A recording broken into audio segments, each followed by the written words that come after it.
Online থেকে একটা ঘড়ি কিনছিলাম শখ করে। 15 দিন পরে, 15-16 দিন পরে প্রায় হাতে পাই ঘড়িটা।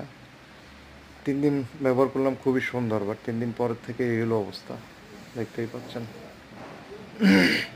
শখের কাটাল আসলে বোধ হয় যে এমনই হয় আর কি। এই হচ্ছে অনলাইন।